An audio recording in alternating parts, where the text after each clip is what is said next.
Welcome back to Ranjita ಅಡುಗೆ ಮನೆ. ಉತ್ತರ ಕರ್ನಾಟಕ ಸ್ಪೆಷಲ್ ಹಳ್ಳಿ ಸೊಗಡು. ಎಲ್ಲರಿಗೂ ನಾಗರ ಪಂಚಮಿ ಹಬ್ಬದ ಹಾರ್ದಿಕ ಶುಭಾಶಯಗಳು. ಇವತ್ತು ನಾವು ನಾಗರ ಪಂಚಮಿ ಸ್ಪೆಷಲ್ ಶೇಂಗಾ ಉಂಡೆ ಮಾಡೋದು ಹೇಗೆ ಅಂತ ನೋಡೋಣ. ಇದು ಮಾಡೋದು ತುಂಬಾ ಸುಲಭ. ಮೊದಲು ಶೇಂಗಾನನ್ನು ಚೆನ್ನಾಗಿ ಉರಿಸಬೇಕು.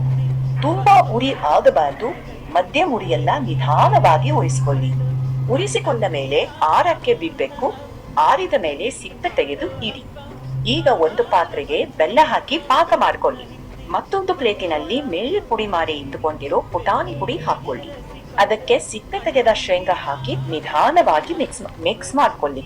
ಆಮೇಲೆ ಈ ಮಿಶ್ರಣಕ್ಕೆ ಬೆಲ್ಲದ ಪಾಕ ಹಾಕಿ ಚೆನ್ನಾಗಿ ಕಲಸಬೇಕು. ಬೆಲ್ಲದ ಪಾಕ ಎಲ್ಲ ಶೇಂಗಾಕ್ಕೂ ಸಮವಾಗಿ ಹತ್ತಿದ ಮೇಲೆ ಮಿಶ್ರಣ ಇನ್ನೂ ಬಿಸಿ ಇರುವಾಗಲೇ ಕೈಯಿಂದಲೇ ಒಂದೊಂದು ಉಂಡೆ ಕಟ್ಟಬೇಕು.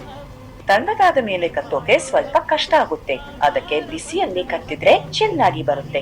ಹೀಗೆ ಮಾಡಿದ್ರೆ ರುಚಿಯಾದ ನಾಗರ ಪಂಚಮಿ ಸ್ಪೆಷಲ್ ಶೇಂಗಾ ಉಂಡೆ ರೆಡಿ.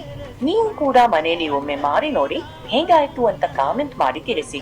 ಇಂಥ ಇನ್ನಷ್ಟು ಉತ್ತರ ಕರ್ನಾಟಕ ಸ್ಪೆಷಲ್ ಹಳ್ಳಿ ಸೊಗಡು ರೆಸಿಪಿಗಳಿಗಾಗಿ ರಂಜಿತಾ ಅಡುಗೆ ಮನೆ ಚಾನೆಲ್ ಅನ್ನು ಸಬ್ಸ್ಕ್ರೈಬ್ ಮಾಡಿ.